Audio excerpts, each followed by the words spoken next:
Saya mau membaca pikiran kamu. Ih, sombong banget, ya.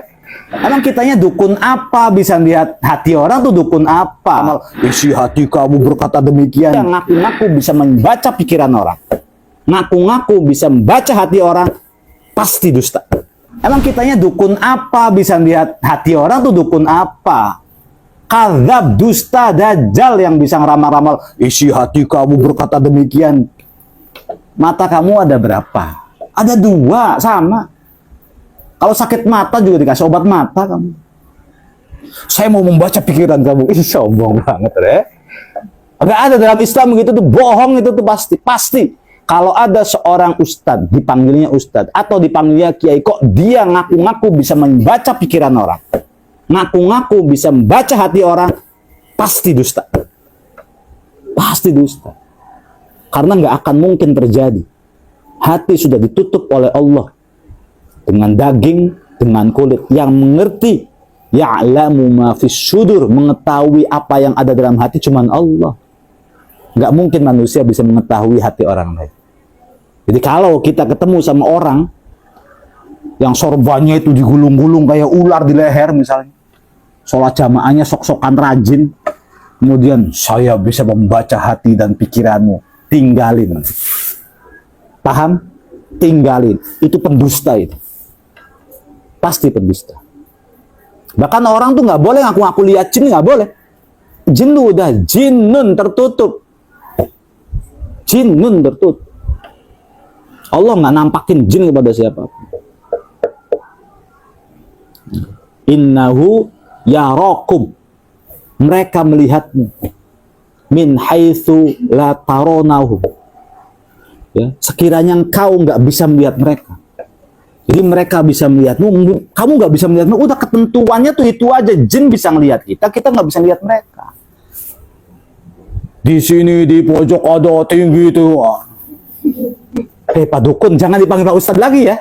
Ya, kalau misalnya ada dipanggilnya Ustadz, Allah, terus masuk ke dalam sini. Wah, ini gede tinggi itu. Oh, tinggi ya Pak Dukun ya, gitu. Langsung dibilang Pak Dukun, jangan Pak Ustadz bukan begini modelnya.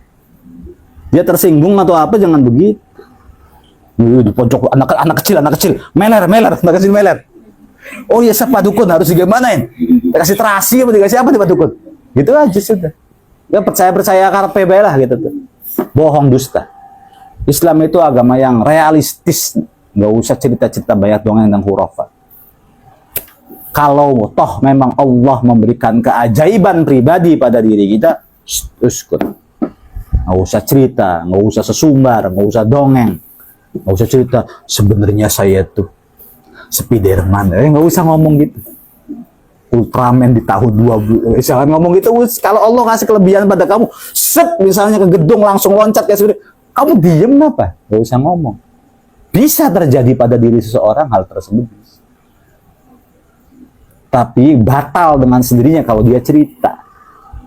Jadi kalau misalnya kau suatu ketika diberikan karomah karena wali misalnya atau maudah kelebihan, dibakar api nggak mempan, diem. Cerita ilmunya hilang lagi. Iya, kalau diketahui orang tuh hilang lagi. Jadi kalau ditontonin banyak orang, kok dia masih sakti, berarti trik.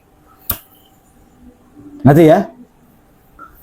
Apalagi kita nanya-nanya ke ustadz yang ngomongnya peramal, tanggal lahir sekian, nanti begini nggak jodoh, ini nggak jodoh. Dusta semua. Bohong semua. Agama tidak mengajarkan sesuatu yang tidak realistis. Jadi kalau ada orang yang tadinya cengar-cengir sama kita, baik sama kita, berteman baik sama kita, kok dia tiba-tiba ngediemin kita, jangan vonis benci dulu sama kita. Bisa jadi minder, bisa jadi malu. Ya udah kita biarin aja. Dia pengen diem kali gitu aja. Ditanya nggak jawab-jawab, ya udah biarin. Set kita diberesin lagi, artinya tujuan kita bukan untuk membahagiain dia hidup. Capek hidup kalau pengen dia senyum lagi, hidup capek.